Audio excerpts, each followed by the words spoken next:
Hello everyone, একটা পুরনো blog নিয়ে এলাম। এটা হচ্ছে আমার বার্থডে ব্লগ। 30th মার্চ আমার বার্থডে ছিল। তো ভাই আমাকে সারপ্রাইজ দিয়েছিল, একটা কেক এনেছিল। তো কেক কাটিং করলাম। হ্যাঁ, তোমরা যারা জানো সবাই জানো আমি কেক বানাই, কিন্তু নিজের বার্থডে কেকটা আমি বানাই না।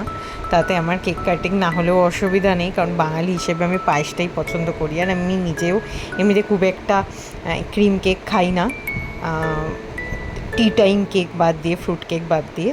তো সেই জন্য যাই হোক, আমার বার্থডেতে ভাই এনেছিল একটা চকলেট কেক। আর যেহেতু চকলেট কেক লিওরিমোকে ইচ্ছা করলেও বেশি দেওয়া যায়নি, কারণ চকলেটটা পোষ্যদের জন্য একদমই ঠিক নয়। তো ওই যাই হোক, একটা নতুন ড্রেস পরে একটু ফটোশ্যুট করে নিয়েছিলাম। আর এই যে মা আমার ফেভারিট সমস্ত খাবার রান্না করে দিয়েছিল, আর তার সাথে অবশ্যই নলেন গুড়ের পায়েস।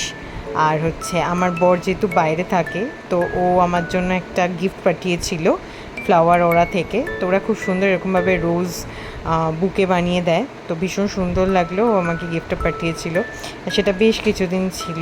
তো তোমার কেমন লাগলো তোমাদের এটা ভিডিওটা জানিও। আর তার সাথে আইসক্রিম পাঠিয়েছিল, আমার ফেভারিট নলেন গুড়, আর আমার বাচ্চাদের জন্য ভ্যানিলা। Bye bye.